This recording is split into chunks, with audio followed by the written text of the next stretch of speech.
The BJP has demanded the resignation of Karnataka IT Minister Priyank Kharge following the suicide of 26-year-old contractor Sachin Monappa Panchal on December 26th.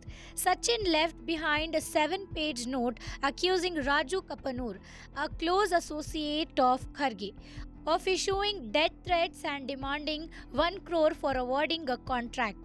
BJP leader of the opposition in the Karnataka Legislative Assembly, Ashoka, has intensified the demand, insisting on immediate action, and has set a deadline till January 4th for the case to be handed over to the CBI, and has threatened to protest near Kharge's residence in Kalaburagi if their demands are not met. I and Mr. Vijayendra and Narayan Swamy, opposition leader, will go, we will fight. We will tell the people of Karnataka, this is the government behavior. This is the deaths happening, officers' death, contractor death, because of the commission. Because of the commission, because of the percentage. All over Karnataka, the deaths happen because of the corruption and the commission. ATM to Delhi. Thank you. Mr. Priyank Kharge said that he will make sure. Audio, sir, saying that BJP leader, Mr. Manikanta has been threatening him and other Congress leaders. How are you responding to this? He said his speech was taken out of context, a speech that BJP is taking up, sir. No. We have not one person.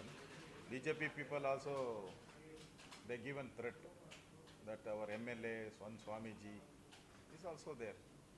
So that's why we are asking the resignation. Sir, Mr. Priyank Kharge welcomes BJP delegation to Kalaburagi and he says that he will make sure. Nagendra also welcome.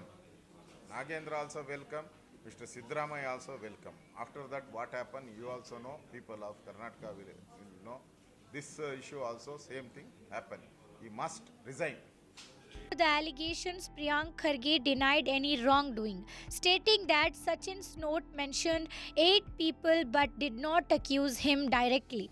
I don't know Sachin personally. My name was mentioned only as someone these individuals met. There's no evidence against me, he clarified.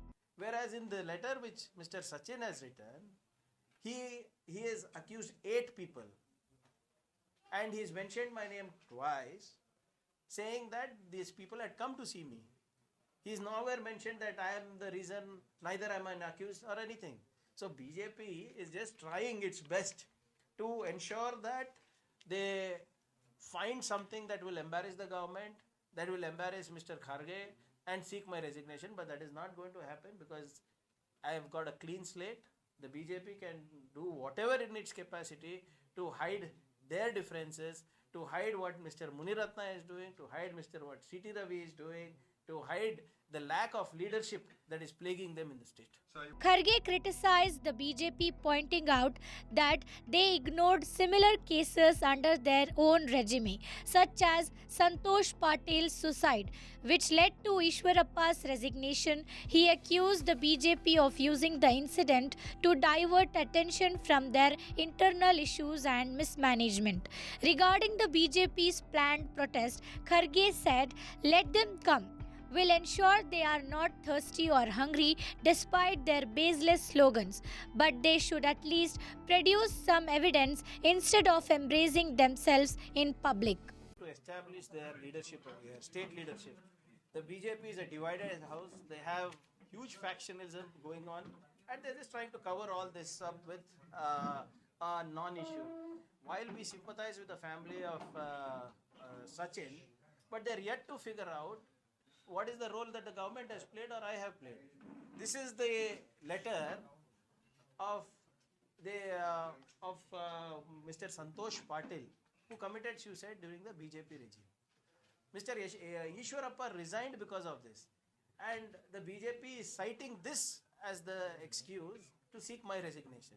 Very clearly in this letter, Mr. Santosh has written that the reason for my suicide is the Rural Development and Panchayat Raj Minister, Mr. Ishwarappa, and he should get severe punishment and my family should be taken care by the then government, that was BJP, the then BJP Chief Minister, and Mr. Yediyurappa and the community. So very clearly, he is telling his name. He's written his name in the letter. Whereas in the letter which Mr. Sachin has written, he has accused 8 people. And he's mentioned my name twice, saying that these people had come to see me. He's nowhere mentioned that I am the reason, neither am I an accused or anything. So BJP is just trying its best to ensure that they find something that will embarrass the government, that will embarrass Mr. Kharge, and seek my resignation. But that is not going to happen because I have got a clean slate. The BJP can do whatever in its capacity to hide their differences, to hide what Mr. Muniratna is doing, to hide what C.T. Ravi is doing, to hide the lack of leadership that is plaguing them in the state. So are you putting it on record that Sachin was not in a close proximity? Absolutely. See, I don't know him personally. And I meet a lot of people every day. And he claims that he had come and met me, and I'm not sure. And I don't know him personally, is what I've always told. The BJP is doing Kalaburagi Chalo signal, CBI. Yeah, I welcome them to Kalaburagi. Let them come to Kalaburagi. We will ensure that they don't go back hungry or thirsty, because there will be a lot of sloganeering that will go on without logic, because they don't have one document to showcase that, and hence they are going to do it. Let them do it. I welcome them to Kalaburagi. Please, at least don't make a fool of yourselves when you come there. Please produce some documents in front of the media or to the public, whoever you deem fit to. So you had requested for a CID investigation. First 2 FIRs and now CID. Where do the case stands as far as investigation? See, the railway police was investigating this earlier. It's just been a day and a half or probably 2 days since they have given it to the CID. So I'm sure that they're doing their job and the truth will come out in as quickly as possible.